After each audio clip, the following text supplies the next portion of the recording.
नमस्कार, जय हिंद, वंदे मातरम, सत श्री अकाल, आदाब। स्वागत है आप सभी का ज्ञान कॉमर्स एंड कंपटीशन में। मैं पीके सर। आज का आपका टॉपिक है यानी परीक्षा को ध्यान में रखते हुए जो यानी डीडीयू यूनिवर्सिटी और सिद्धार्थनगर यूनिवर्सिटी के अकॉर्डिंग यानी आपका परीक्षा कार्यक्रम स्कीम आ गया है और इसमें आपको हम यानी कास्ट अकाउंट के बारे में हम बताने जा रहे हैं यानी जो यानी गेस पेपर आएगा। दोस्तों देखिए, जो भी क्वेश्चन है यानी इसमें से एक भी क्वेश्चन यानी बाहर से नहीं आएगा। जितना क्वेश्चन बता रहे हैं उतना ही क्वेश्चन आपको पढ़ना है। पूरी फुल गारंटी के साथ ये आपका गेस पेपर में दे रहा हूँ और इसमें से 100 में 100% आपको यानी क्वेश्चन परीक्षा मिलेगा। देखिए, वीडियो को हम स्टार्ट करते हैं। आपके माता पिता को नमस्कार। देखिए, इसमें सबसे पहले देखिए आपका पैटर्न वही पुराना वाला ही है जिसमें आपको यानी कंपलसरी क्वेश्चन पहला होता है और उसके बाद से पहला में ABCDE यानी 5 क्वेश्चन रहता है जिसमें एक क्वेश्चन 4 नंबर का रहता है। तो मान लीजिए कंपलसरी क्वेश्चन है, इसे मान लीजिए ABCDE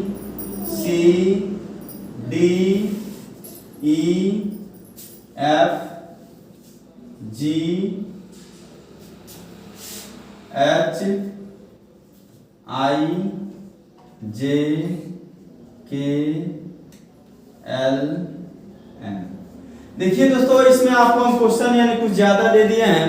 इसमें से केवल आपको यानी 5 ही क्वेश्चन यानी परीक्षा में आएगा। एक क्वेश्चन दे दिए हैं कि आप पूरा क्वेश्चन कवर कीजिएगा, कहीं से भी एक भी क्वेश्चन यानी छूट ना पाए। जिसमें सबसे पहले यानी कंपलसरी आपको यानी कंपलसरी क्वेश्चन में बता रहे हैं। ये कोई जरूरी नहीं है कि कंपलसरी यानी कंपलसरी में ही आएगा। कंपलसरी आपका लॉन्ग क्वेश्चन में भी आ सकता है, शॉर्ट क्वेश्चन में भी आ सकता है, यानी सेक्शन ए में भी आ सकता है और सेक्शन बी में भी आ सकता है। तो इसमें देखिए, सबसे पहले आप यानी अंकेक्षण कार्यक्रम यानी अंकेक्षण कार्यक्रम होता क्या है, इसको आप समझिए। यानी अंकेक्षण कार्यक्रम होता क्या है, तो सबसे पहले यानी ऑडिट करने के लिए हम क्या करते हैं यानी अंकेक्षण कार्यक्रम यानी तैयार करते हैं। यानी अंकेक्षण कार्यक्रम हम तैयार करते हैं और अंकेक्षण कार्यक्रम तैयार करते समय सबसे पहले एक यानी सीए क्या करता है, तो एक सीए यानी अपनी एक कॉपी पर एक रूपरेखा तैयार करता है कि यानी कौन सा काम कैसे कब क्यों किस प्रकार करना है, किस यानी पद्धति का प्रयोग करके करना है, कौन सी कागजात को किस प्रमाणकों को यानी उसका प्रयोग करना है, इसका पहले से रूपरेखा तैयार कर लेना ही यानी लिखित रूप में यानी एक पत्र पर लिख लेना ही यानी अंकेक्षण कार्यक्रम कहलाता है। और उस कार्यक्रम के अनुसार वो क्या करता है यानी अपना ऑडिट प्रोग्राम करता है। उसके बाद से देखिए, जो भी हम बताएंगे संक्षेप में बताएंगे क्योंकि यह वीडियो ज्यादा लंबा ना हो, ज्यादा बड़ा ना हो। आपको हम केवल दिशा निर्देश देते जाएंगे। आप लोग यानी इस क्वेश्चन को जरूर पढ़िएगा, डिटेल पढ़िएगा और जो भी क्वेश्चन यानी बता रहे हैं उसको यानी ध्यान से सुनिए और मन लगा के सुनिए। और देखिए दोस्तों, यह वीडियो बहुत ईमानदारी से बनाया जा रहा है और इस वीडियो को अंत तक देखिएगा और इसको जरूर सब्सक्राइब कीजिएगा, अपने दोस्तों तक शेयर कीजिएगा ताकि आपके दोस्त भी इससे यानी लाभ प्राप्त कर सकें। उसके बाद देखिए, अंकेक्षण नोटबुक क्या होता है। तो अंकेक्षण नोटबुक होता क्या है, तो अंकेक्षण नोटबुक क्या होता है, तो अंकेक्षण नोटबुक से ऐसे बुक से है जैसे मान लीजिए आप बाजार में जाते हैं, तो बाजार में जाते हैं तो आपको यानी मार्केट करना रहता है। तो सबसे पहले यानी आपकी मेमोरी इतना तेज नहीं है कि यानी पूरी यानी लिस्ट को आप याद रख सके। इसलिए क्या करते हैं, घर पर ही यानी कागज पर क्या करते हैं यानी क्या सामग्री यानी दाल कितना खरीदना है, मिर्चा कितना खरीदना है, गोभी कितना खरीदना है, यानी पूरी सामग्री को क्या करते हैं यानी एक पेज पर एक कलम से यानी लिख लेते हैं। ठीक उसी प्रकार यानी एक अंकेक्षक जाता है अंकेक्षण कार्य के दौरान और जो मेन पॉइंट होता है उसको अपने सादे कागज पर लिखता जाता है, एक डायरी पर नोट करता जाता है जो स्मरण के रूप में उसको यानी क्या हेल्प करता है। उस डायरी को ही क्या बोलते हैं, अंकेक्षण नोटबुक बोला जाता है। उसके बाद से है ठेका क्या है, यानी ठेका क्या है इसके नमूना को बताइए। तो देखिए ठेका होता क्या है।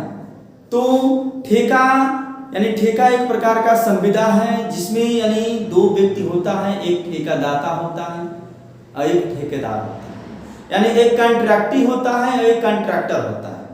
तो यानी किसी कार्य के लिए यानी इन दोनों के मध्य यानी जो समझौता होता है उसे हम ठेका कहते हैं, और उसके कार्य के बदले यानी जो मूल्य दिया जाता है उसे ठेका मूल्य बोलते हैं, और जिस कार्य स्थल पर यह कार्य संपन्न किया जाता है उसे ठेका स्थल बोला जाता है। और ठेका खाता को यानी दो प्रारूप में बांटा गया है, एक आपका अपूर्ण ठेका और एक पूर्ण ठेका, यानी एक कंप्लीट और एक इनकम्प्लीट। तो कंप्लीट में क्या होता है और इनकम्प्लीट में क्या होता है। तो इनकम्प्लीट में बस यही एक अंतर होता है कि उसमें वर्क सर्टिफाइड यानी वर्क इन प्रोग्रेस होता है। वर्क इन प्रोग्रेस का मतलब ये हुआ कि अभी कार्य अधूरा है, पूरा नहीं हुआ है। उसको दो भागों में बांटा जाता है, एक वर्क सर्टिफाइड और एक वर्क अनसर्टिफाइड, और उसका लेखा क्रेडिट साइड में किया जाता है। और उसके बाद से उसमें चाहे आपका पूर्ण ठेका हो चाहे अपूर्ण हो, उसमें सबसे पहले डेबिट में आपका यानी प्लांट लिखा जाएगा, मटेरियल लिखा जाएगा, एक्सपेंसिव लिखा जाएगा, कास्ट ऑफ प्लांट लिखा जाएगा। उसके बाद से जो भी खर्चे होते हैं सब डेबिट में लिखे जाते हैं। और क्रेडिट में आपका यानी यदि पूर्ण ठेका हो तो कॉन्ट्रैक्ट प्राइस लिखा जाता है। उसके बाद से उसमें वर्क इन प्रोग्रेस अकाउंट बनाया जाता है। वर्क इन प्रोग्रेस अकाउंट में डेबिट में into contract account into work in progress यानी कास्ट वर्क एंड सर्टिफाइड और वर्क अनसर्टिफाइड। फिर से क्रेडिट पक्ष में यानी बाय वर्क इन प्रोग्रेस यानी बाय किया। उसके बाद से यानी उसमें बैलेंस शीट तैयार किया जाता है। यह होता है ठेका खाता। उसके बाद आपका लागत तत्व। लागत के तत्व होते क्या हैं? देखिए लागत के तत्व को यानी एलिमेंट्स ऑफ कास्ट, तो एलिमेंट्स ऑफ कास्ट यानी मुख्य रूप से यानी तीन भाग में बांटा गया है, एक सामग्री, एक श्रम और एक व्यय। यानी एक मटेरियल होता है, मटेरियल को भी दो भागों में बांटा गया है, एक डायरेक्ट मटेरियल एक इनडायरेक्ट। फिर से लेबर को भी एक डायरेक्ट एक इनडायरेक्ट, और एक्सपेंसेस को भी एक डायरेक्ट और एक इनडायरेक्ट। उसके बाद देखिए अगला होता है लागत विवरण। क्वेश्चन है लागत विवरण और लागत पत्रक को समझाइए। तो देखिए लागत विवरण और लागत पत्रक होता क्या है। तो दोनों यानी सेम एक ही जैसा है, लेकिन थोड़ा सा डिफरेंस ये है कि लागत विवरण यानी स्टेटमेंट ऑफ कास्ट, लागत विवरण से ऐसे विवरण से है जिसमें यानी किसी वस्तु एवं सेवाओं का यानी टोटल कास्ट निकाला जाता है। और टोटल कास्ट जब निकल जाता है उसमें जैसे मान लीजिए आपका टोटल कास्ट में क्या होगा, सबसे पहले मटेरियल कंज्यूम निकालेंगे, उसमें डायरेक्ट लेबर जोड़ेंगे, डायरेक्ट एक्सपेंसेस जोड़ेंगे, तो आपका निकलता है प्राइम कास्ट। और जब प्राइम कास्ट में क्या करते हैं, फैक्ट्री ओवरहेड यानी फैक्ट्री के खर्चे को जोड़ते हैं, यानी कारखाना ऊपरी व्यय को जोड़ते हैं। जैसे मान लीजिए कारखाने से रिलेटेड जो भी एक्सपेंसेस हैं, factory expenses, rent, tax, depreciation, goodwill return of, lost goods return of, welfare fund, work in progress की ओपनिंग को जोड़ देते हैं, क्लोजिंग को घटा देते हैं, सेल्स एंड स्क्रैप को घटा देते हैं, तो आपका निकलता है फैक्ट्री ओवरहेड, और उसको जोड़ते हैं तो निकलता है वर्क कास्ट। उसके बाद से उसमें क्या करते हैं, यानी ऑफिस ओवरहेड जोड़ते हैं। तो ऑफिस ओवरहेड में जो भी ऑफिस रिलेटेड खर्चा है, ऑफिस का यानी रेंट, किराया, आपका सैलरी, इंश्योरेंस, टैक्स, ऑफिस में जो भी डायरेक्टर काम कर रहे हैं, लीगल फीस, ये सब आपका ऑफिस में जाता है, उसको जोड़ते हैं तो कास्ट ऑफ प्रोडक्शन निकलता है। और जब कास्ट ऑफ प्रोडक्शन में यानी फिनिश स्टॉक के ओपनिंग को जोड़ देते हैं, क्लोजिंग को घटा देते हैं, तो आपका कास्ट ऑफ गुड्स निकलता है। और जब कास्ट ऑफ गुड्स में सेलिंग एंड डिस्ट्रीब्यूशन को जोड़ते हैं, सेलिंग डिस्ट्रीब्यूशन में जैसे मान लीजिए आपका एडवर्टाइजिंग हो गया, बैड डेट्स हो गया, आपका स्पेसिमेन हो गया, या मान लीजिए डिलीवरी बॉन्ड हो गया, इन सब यानी खर्चों को, एजेंट कमीशन हो गया, इन सब खर्चों को जोड़ते हैं तो आपका निकलता है क्या, यानी टोटल कास्ट। जब टोटल कास्ट निकल जाता है तो क्या करते हैं, सेलिंग प्राइस में से टोटल कास्ट को माइनस करते हैं, तो आपका प्रॉफिट एंड लॉस निकलता है। तो यानी लागत विवरण है। उसके बाद लागत पत्रक सेम यही है, लेकिन लागत विवरण में क्या किया जाता है, टोटल यानी टोटल कास्ट के साथ हम टोटल आउटपुट से भाग देते हैं। जैसे मान लीजिए 1 लाख टोटल जोड़ने पाया और 10,000 आउटपुट है, तो 1 लाख में 10,000 से भाग देंगे। और उसमें क्या होता है, कास्ट शीट में प्रत्येक आइटम के साथ यानी भाग दिया जाता है। जैसे मान लीजिए 10,000 मटेरियल्स है, 10,000 लेबर है, 10,000 आपका एक्सपेंसेस है और आउटविद भी 10,000 हुआ है। तो अब 10,000 में प्रत्येक आइटम में भाग देंगे तो प्रत्येक में 1-1 रुपये यानी आएगा। तो आपका यानी सीपीयू यानी अमाउंट और सीपीयू जब कॉलम बनेगा यानी पार्टिकुलर अमाउंट और सीपीयू तो आपका कास्ट शीट होता है, और जब पार्टिकुलर अमाउंट का कॉलम बनेगा दोस्तों तो आपका स्टेटमेंट ऑफ कास्ट होता है। उसके बाद से अस्थायी एवं परिवर्तनशील लागत। तो अस्थायी एवं परिवर्तनशील लागत होता क्या है, यानी फिक्स एंड वेरिएबल एक्सपेंसेस। तो देखिए दोस्तों, अस्थायी लागत से आज से ऐसे लागत से है जिस पर यानी उत्पादन के घटने और बढ़ने पर यानी उसका कोई इफेक्ट नहीं पड़ेगा, उसे हम अस्थायी लागत कहते हैं। जैसे मान लीजिए डिप्रिसिएशन है, फैक्ट्री का रेंट है, सैलरी है, ये सब क्या है, अस्थायी है।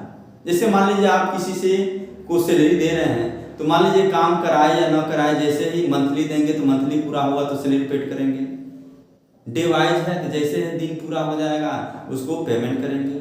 और परिवर्तनशील क्या होता है, तो परिवर्तनशील यानी वेरिएबल कास्ट से ऐसे कास्ट से है जिसमें यानी क्या है, सामग्री है, लेबर है, यानी इसमें आपका यानी उत्पादन के घटने और बढ़ने से यानी उसके यानी प्रभाव पड़ता है, उसका मटेरियल भी घटता बढ़ता है। जैसे मान लीजिए मटेरियल है वो क्या होता है, वेरिएबल होता है, लेबर क्या होता है, वेरिएबल होता है, और एक्सपेंसेस क्या होता है, वेरिएबल होता है।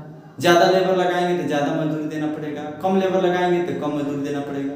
यानी उत्पादन जितना अधिक कराएंगे उतना लेबर अधिक लगेगा, उत्पादन जितना कम कराएंगे आपका लेबर कास्ट कम आएगा, ये आपका वेरिएबल होता है। उसके बाद से आंतरिक अंकेक्षण है और आंतरिक निरीक्षण और आंतरिक नियंत्रण।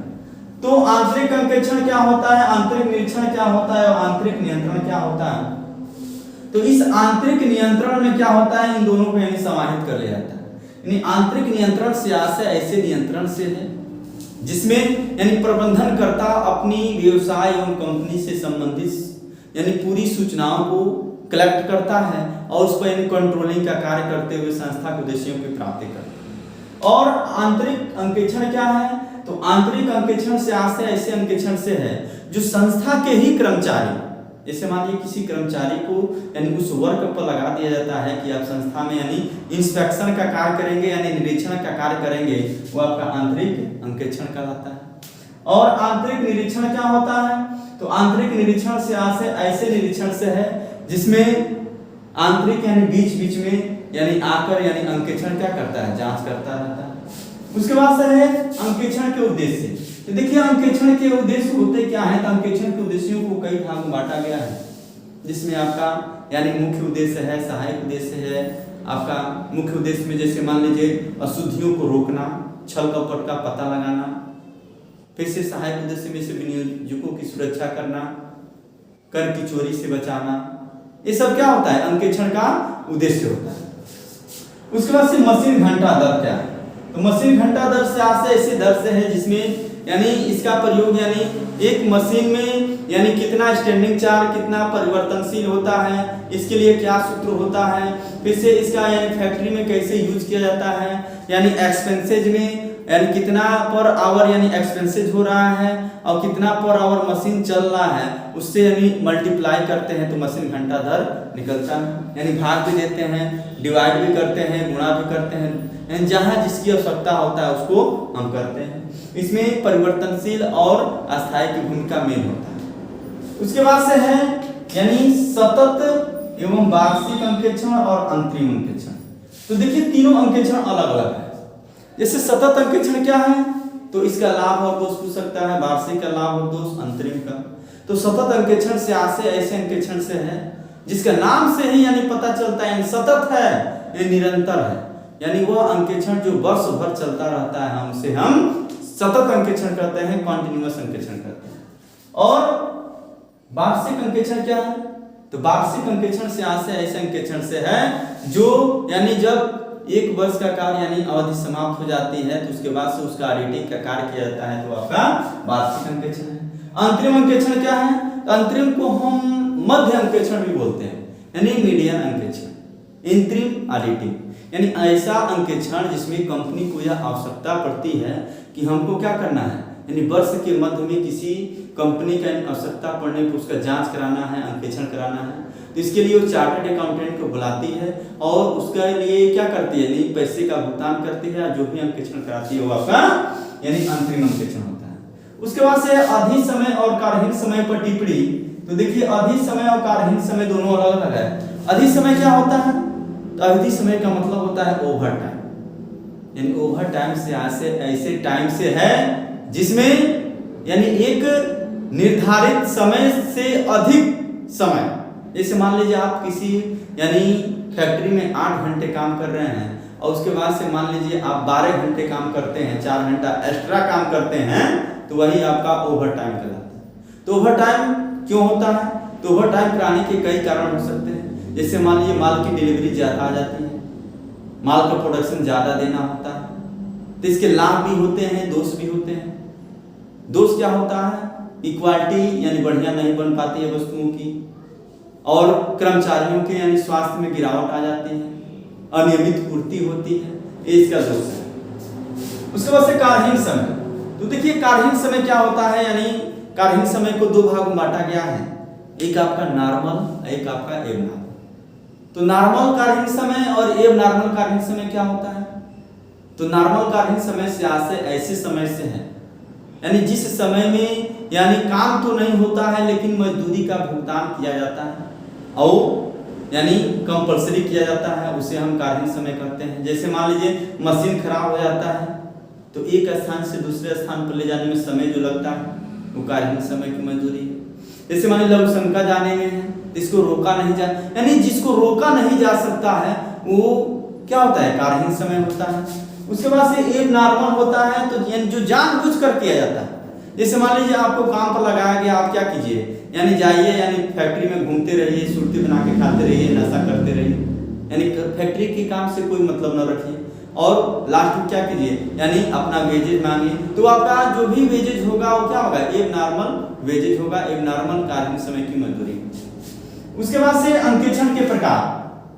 तो देखिए अंकेक्षण के प्रकार को कई भागों में बांटा गया है। इसमें व्यवहारिक अंकेक्षण है, सामाजिक अंकेक्षण है, कर अंकेक्षण है, आपका सतत अंकेक्षण है, वार्षिक अंकेक्षण है, आपका आंतरिक अंकेक्षण है, मध्य अंकेक्षण है, रोकड़ अंकेक्षण है, वित्तीय अंकेक्षण है, कई प्रकार के अंकेक्षण है। संक्षेप में लिख देंगे। अंकेक्षण विलासिता है, इसको समझाइए। तो देखिए अंकेक्षण विलासिता है, इसलिए इसको ये बताया गया है कि मान लीजिए एक छोटा व्यापारी है तो उसके लिए अंकेक्षण क्या है, विलासिता है। जैसे मान लीजिए छोटा सा व्यापारी, पान का व्यापारी है, वो अपना यानी पान जितना नहीं बेचता है उससे ज्यादा वो ऑडिटिंग करा दे, यानी किसी सीए को बुलाकर क्या कर दे, यानी उसका जांच करवाए, तो जितना का यानी उसका आमदनी नहीं होगा उतना का क्या खर्चा लग जाएगा। तो इस प्रकार ये क्या होता है, एक विलासिता होता है। यह यानी बड़े व्यवसाय के लिए क्या होता है, यानी उपयोगी होता है, छोटे व्यवसाय के लिए उपयोगी नहीं होता है। इस प्रकार आपका यानी कंपल्सरी क्वेश्चन रहा, इसमें से मान लीजिए 5 क्वेश्चन आपका आ जाएगा, यानी प्रत्येक क्वेश्चन यानी 4 नंबर का रहेगा, यानी 4 पचे 20, यानी 20 नंबर का ये आपका है, ठीक है। उसके बाद से इसमें देखिए सेक्शन ए, तो सेक्शन ए में यानी दूसरा क्वेश्चन है, तीसरा क्वेश्चन है, चौथा क्वेश्चन है, पांचवा है। पहला तो कंपल्सरी में एक में यानी A B C D E तक रहेगा, कोई क्वेश्चन हो सकता है तक। उसके बाद दूसरा, तीसरा, चौथा, पांचवा। तो इसमें देखिए किन्हीं यानी 2 प्रश्नों का उत्तर दीजिए। जैसे मान लीजिए दूसरा और चौथे का आंसर दे रहे हैं, तीसरा और पांचवें का आंसर आपको नहीं देना है, और तीसरा और पांचवें का दे रहे हैं तो दूसरा और चौथा को नहीं देना है। ठीक उसी प्रकार सेक्शन बी में भी किन्हीं 2 प्रश्नों का उत्तर दीजिए। जैसे मान लीजिए 6वां दे रहे हैं, 6वां और 8वां, तो आपको 7वां और 9वां का आंसर नहीं देना है। क्या करना है, आंसर नहीं देना है। जैसे मान लीजिए आपका 9वां और 7वां दे रहे हैं तो 8वां और 9वां, 8वां और 6वां का नहीं देना है। जिसमें यानी 6वां का अ कर रहे हैं तो ब करना यानी कंपलसरी है, जब इसको टच कर दिए तो इसको भी क्या करना है, करना कंपलसरी है। जैसे ये होता है कभी कभी यानी और क्वेश्चन यानी हल्का हो जाता है और बी यानी डिफिकल्ट हो जाता है, तो आपको ये ध्यान में देना है कि हमको कैसे उसको पूरा करना है। जैसे कभी कभी ऐसा होता है कि कभी न्यूमेरिकल दे देता है, कभी थ्योरिकल दे देता है, इस पर भी ध्यान देना है। तो देखिए इसमें दिया है पहला क्वेश्चन कि लागत लेखांकन से आप क्या समझते हैं, इसकी महत्व सीमाओं को बताते हुए लागत और वित्तीय लेखांकन में अंतर बताइए। तो देखिए लागत लेखांकन होता क्या है, तो लागत लेखांकन से ऐसे लेखांकन से है, इसके नाम से ही पता चलता है कि किसी वस्तु एवं सेवाओं की क्या करना, यानी टोटल कास्ट निकालना, यानी लागत निकालना और उसके साथ साथ उसका प्रति इकाई लागत भी ज्ञात करना है, क्या कहलाता है, लागत लेखांकन कहलाता है। लागत लेखांकन के लाभ एवं उद्देश्य में जैसे मान लीजिए सामग्री पर नियंत्रण करना, आपका ओवरहेड पर नियंत्रण करना, ओवरहेड हो गया, एक्सपेंसेस हो गया, सामग्री हो गया, उसके बाद से यानी सामाजिक नियंत्रण करना, मटेरियल पर नियंत्रण करना, या आपका छल कपट पर नियंत्रण करना, धोखाधड़ी से नियंत्रण करना और समन्वय बनाए रखना, संस्था के उद्देश्यों की प्राप्ति करना और आंकड़ों एवं सूचनाओं को कलेक्ट करना और प्रबंधक को सूचना देने में क्या सहायता प्रदान करना ही अंकेक्षण का यानी लागत लेखांकन का उद्देश्य होता है। उसके बाद से लागत लेखांकन और वित्तीय लेखांकन दोनों अलग है। तो लागत लेखांकन और वित्तीय लेखांकन यानी एक दूसरे के पूरक होते हैं। लागत लेखांकन में यानी क्या किया जाता है, यानी लाभ हानि ज्ञात किया जाता है पर यूनिट, लेकिन उसमें वित्तीय लेखांकन में यानी पर यूनिट लागत यानी पर यूनिट लाभ हानि ज्ञात ना करके इकट्ठा लाभ हानि ज्ञात किया जाता है। उसके बाद से लागत लेखांकन यानी कभी बनाया जा सकता है, लेकिन फाइनेंशियल अकाउंटिंग यानी वर्ष के अंत में ही बनाया जाता है, जो यानी प्रायः यानी 31 मार्च को बनाया जाता है। उसके बाद से लागत लेखांकन का क्षेत्र यानी वित्तीय लेखांकन के क्षेत्र की अपेक्षा क्या संकुचित होता है, और वित्तीय लेखांकन का क्षेत्र क्या होता है, व्यापक होता है। लागत लेखांकन में क्या किया जाता है, तो इसमें मौद्रिक स्वभाव का ही लेन देन का लेखा किया जाता है, लेकिन वित्तीय लेखांकन में मौद्रिक स्वभाव का ही लेन देन का लेखा किया जाता है, लेकिन लागत लेखांकन में मौद्रिक और अमौद्रिक दोनों का लेखा किया जाता है। उसके बाद से है अंकेक्षण से आप क्या समझते हैं, इसके उद्देश्य लाभ एवं सीमाओं को बताइए। तो देखिए अंकेक्षण को यानी अंग्रेजी भाषा में ऑडिटिंग कहते हैं, जो ऑडियरे शब्द से बना है। यानी पहले ये होता था कि लेखापाल क्या करता था, यानी किसी के समक्ष यानी क्या करता था, यानी पढ़कर सूचनाओं को व्यक्त करता था, और जब पढ़कर सूचनाओं को व्यक्त करता था तो बाद में उसी का नाम यानी क्या अंकेक्षण पड़ा। जिस प्रकार यानी एक डॉक्टर क्या करता है, थर्मामीटर लगाकर चेक करता है कि आपका यह तबीयत सही है कि नहीं है, तो ठीक उसी प्रकार यानी एक अंकेक्षक भी क्या करता है, आपकी लेखा वही को जांचता है, देखता है कि जो भी लेखे किए गए हैं यानी सत्य है कि नहीं है। यानी उसमें यदि फॉल्ट होता है तो उसको क्या करता है, सूचना प्रेषित करता है, उसमें सुधार करता है। यही अंकेक्षण का क्या होता है, यानी कार्य होता है। उसके बाद से अंकेक्षण का उद्देश्य लाभ सीमाएं वही है, यानी छल कपट को रोकना, अशुद्धियों को बताना, उसके बाद से नैतिक प्रभाव बनाए रखना, ईमानदारी से काम करना, पक्षपात न करना। सीमाएं में क्या है, तो सीमाएं में मान लीजिए कभी ऐसा होता है कि पक्षपात करना, अपने मान लीजिए रिलेशनशिप को किसी को यानी ऑडिटिंग के रूप में ले लेना, उसके बाद से यानी बाहरी दिखावा करना, उसके बाद से बिक्री यानी कम दिखाना, ये सब क्या होता है, अंकेक्षण का यानी दोष होता है। उसके बाद से है समान क्षय असामान्य बचत से आप क्या समझते हैं, इसकी जनरल की प्रविष्टियां कीजिए और इसके प्रारूप को बताइए। तो देखिए नॉर्मल वेस्टेज, एबनॉर्मल वेस्टेज और एबनॉर्मल एफिशिएंसी। तो नॉर्मल वेस्टेज क्या होता है, तो सामान्य क्षय से ऐसे क्षय से है जिसको आप रोक सकते हैं, जिसको रोका नहीं जा सकता है, वही क्या कहलाता है, सामान्य क्षय। जैसे मान लीजिए आप गाड़ी में यानी पेट्रोल भरवाते हैं, जैसे मोटरसाइकिल में पेट्रोल भरवाते हैं तो कुछ पेट्रोल क्या उड़ जाता है, तो उसको रोक पाना क्या है, यानी असंभव, यानी उसको रोक पाना असंभव क्या है, सामान्य क्षय। और असमान क्षय क्या है, तो असमान क्षय से ऐसे क्षय से है जो यानी क्या होता है, यानी जानबूझकर किया जाता है।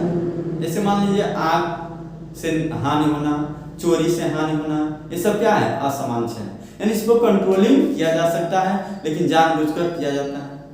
एबनॉर्मल बचत क्या होता है, तो एबनॉर्मल एफिशिएंसी यानी सामान्य क्षय की मात्रा से थोड़ा सा कम होता है, तो एबनॉर्मल एफिशिएंसी होगा। उसके बाद से दोनों का यानी आपका एंट्री है, तो मान लीजिए एंट्री यानी सामान्य क्षय होने पर normal wastage account debit to process account, या abnormal wastage account debit to process account. और जब रिसीव होगा तो कैश अकाउंट डेबिट टू यानी क्या नॉर्मल वेस्टेज, या cash account debit to abnormal wastage होता है। उसके बाद से उसका प्रोफार्मा बनाते हैं। प्रोफार्मा में यानी नॉर्मल नॉर्मल या एबनॉर्मल ऊपर लिखते हैं, डेबिट में 2 प्रोसेस फर्स्ट सेकंड थर्ड, और क्रेडिट में बाय कैश यानी फर्स्ट सेकंड थर्ड यानी जहां जहां सेल्स प्राप्त होता है उसको लिखते हैं। उसके बाद से देखिए प्रक्रिया लागत लेखांकन को समझाइए और इसके प्रोडक्ट को बताते हुए अपने उद्योगों में इसका प्रयोग किया जाता है। तो देखिए प्रोसेस अकाउंट होता क्या है, तो प्रक्रिया लागत यानी नाम से ही स्पष्ट है, यानी एक प्रक्रिया का माल जब दूसरी प्रक्रिया में क्या हस्तांतरित होता है तो उसे हम प्रक्रिया लागत कहते हैं। जैसे मान लीजिए तेल है, तेल को यानी 3 प्रक्रियाओं से गुजरना पड़ता है, एक क्रशिंग प्रोसेस, एक रिफाइनिंग, एक फिनिशिंग। 3 प्रक्रियाओं से गुजरेगा तब वो तेल क्या निर्मित होकर यानी डिब्बा में पैक होगा, तब वो बेचने योग्य बनता है। जैसे मान लीजिए चीनी है, चीनी की पहले पिराई होगी, उसके बाद से उसका रिफाइनिंग होगा, उसके बाद से उसका फिनिशिंग होगा। ये सब क्या है यानी आपका यानी प्रोसेसिंग अकाउंट है। तो प्रोसेसिंग अकाउंट में है, उसके बाद से प्रोसेसिंग अकाउंट का प्रारूप में सबसे पहले यानी प्रोसेसिंग अकाउंट यानी जो भी एक्सपेंसेस होते हैं डेबिट में, जो भी इनकम होते हैं क्रेडिट में, जैसे मटेरियल है, लेबर है, एक्सपेंसेस है, ये सब यानी डेबिट में होता है, लाभ है डेबिट में। क्रेडिट में normal wastage, abnormal wastage, sales of scrap, loss in weight, जो भी क्लोजिंग होता है क्रेडिट में होता है। तो फिर से एक प्रोसेस का क्लोजिंग दूसरे प्रोसेस के लिए ओपनिंग होता है। फिर से ऑल एक्सपेंसेस यानी डेबिट, जैसे मटेरियल हुआ, लेबर हुआ, एक्सपेंसेस हुआ। फिर से क्रेडिट में नॉर्मल और एबनॉर्मल दिया होता है। फिर से बैलेंस मिलाते हैं, इस प्रकार बैलेंस तीसरे प्रोसेस में जाता है। फिर से एक्सपेंसेस लिखते हैं, फिर से उसके बाद से उसको यानी बेचते हैं, तो आपका फिनिश स्टॉक का प्रोफार्मा होता है।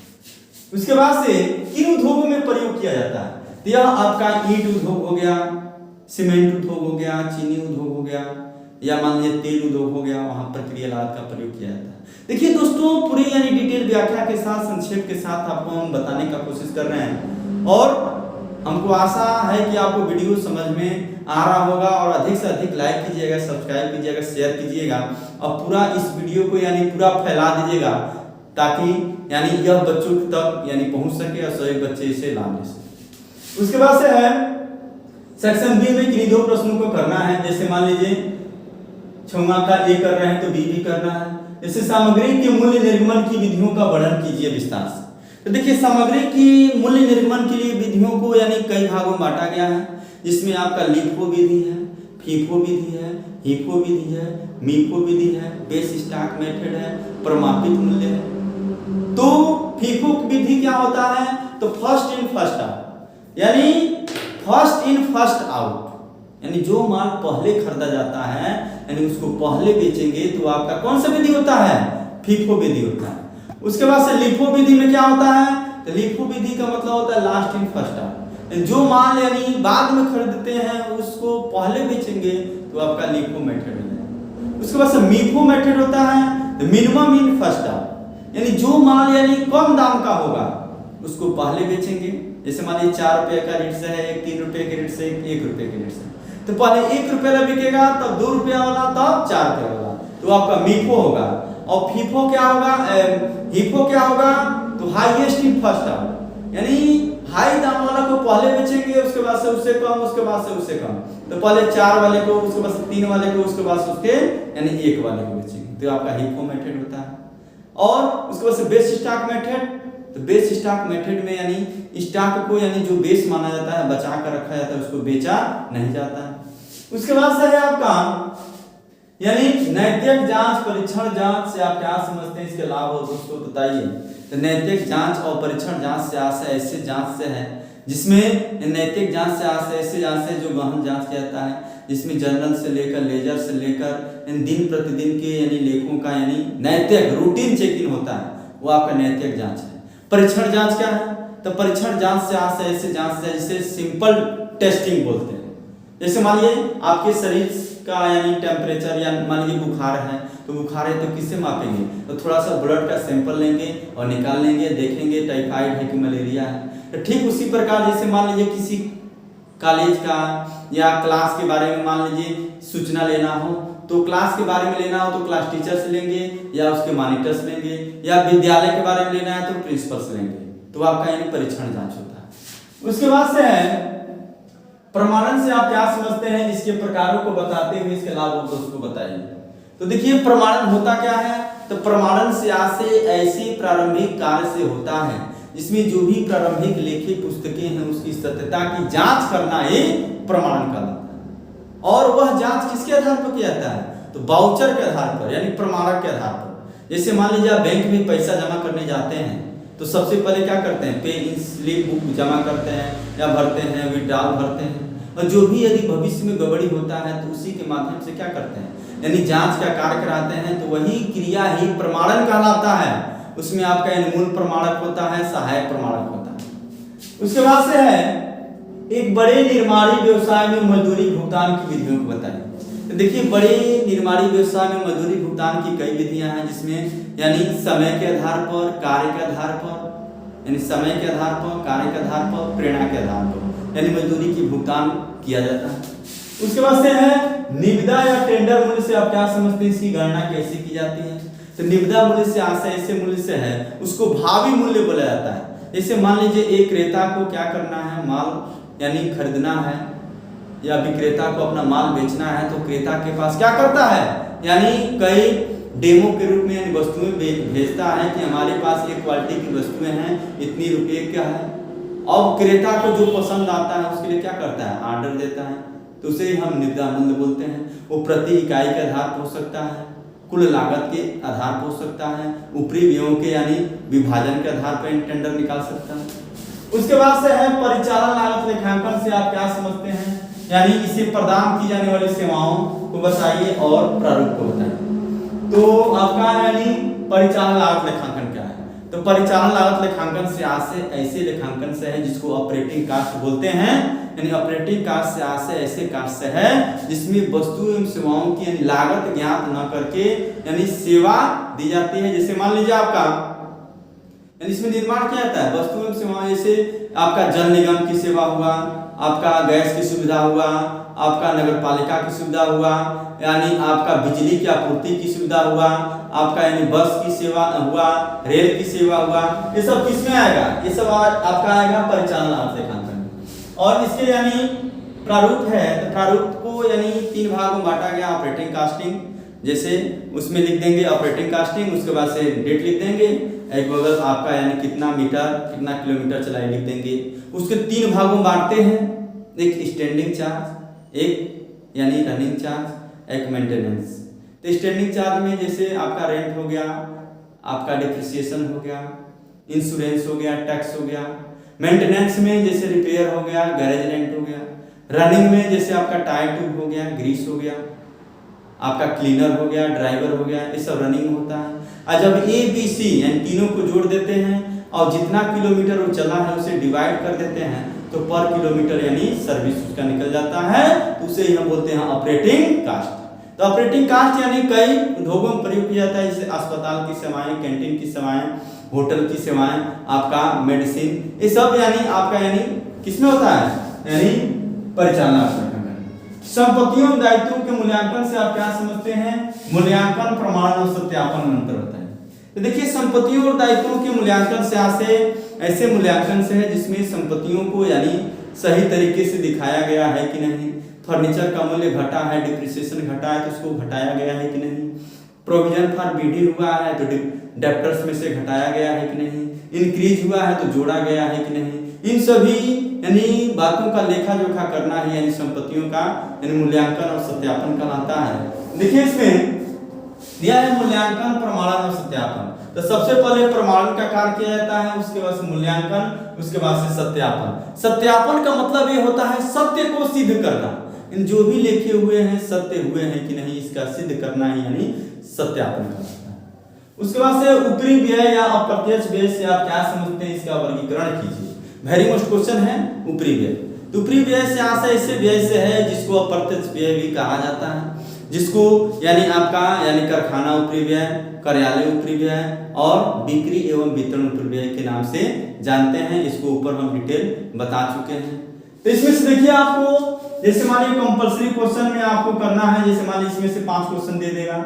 इस सेक्शन ए है, सेक्शन बी है, दूसरा, तीसरा, चौथा, पांचवा। जैसे मानिए दूसरा और चौथा कर रहे हैं तो तीसरा पांचवा छोड़ देंगे, पांचवा और तीसरा कर रहे हैं तो इन दोनों को छोड़ देंगे, छठवां कर रहे हैं, सातवां कर रहे हैं तो आठवां नौवां को छोड़ देंगे, 9वां और 6वां करें तो 7वां 8वां को छोड़ देंगे।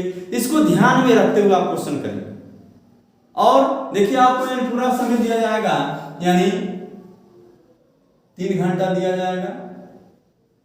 तो 3 घंटा में आपको यानी कैसे पूरा करना है, तो सबसे पहले कंपल्सरी क्वेश्चन के लिए जैसे मान लीजिए 20 नंबर ए है और आपका इसमें मान लीजिए यानी सेक्शन ए में ये आपका 10 नंबर का रहेगा ए, और बी ये भी 10 नंबर का, और ये भी 10 नंबर का, 10 10 10 10 10, यानी ये आपका 10 नंबर का रहेगा।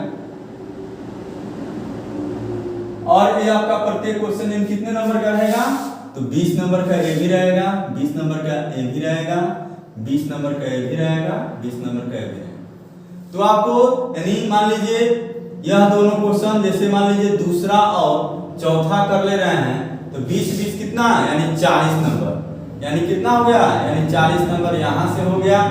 और मान लीजिए इसमें यानी 6वां कर ले रहे हैं और 8वां कर रहे हैं, यानी 6वां कर ले रहे हैं यानी 10 और 10, यानी 20 नंबर यहाँ से हो गया, और 8वां कर ले रहे हैं यानी 10 और 10, 20 नंबर यहाँ से हो गया।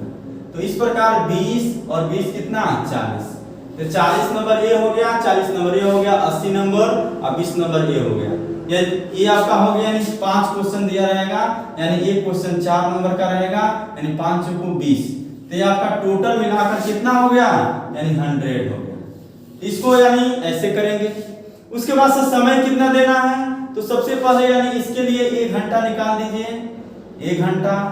और जैसे मान लीजिए ए और बी है, तो ए के लिए यानी 10 नंबर के लिए यानी 15 मिनट, इसके लिए 15 मिनट, ये हो गया कितना 30 मिनट। इसमें क्या करना है, इसमें भी यानी आपको यानी क्या करना है, यानी 15 मिनट, इसके लिए भी 15 मिनट, ये हो गया कितना 30 मिनट। 30 और 30 कितना हो गया, यानी 60 मिनट, यानी 60 मिनट ये हो गया।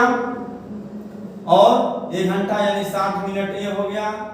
और इसमें आपका यानी 2 क्वेश्चन है, इसमें 30 मिनट इस पर दीजिए और 30 मिनट इस पर दीजिए और 30 मिनट इस पर दीजिए, तो 30 और 30 60 मिनट ये हो गया। तो आपका 36 18 टोटल कितना हो गया 180 मिनट, यानी 3 घंटा क्या हो गया पूरा हो गया। तो देखिए पूरा स्ट्रेटजी के साथ और पूरा यानी गेस पेपर के साथ आपको हम बताए हैं।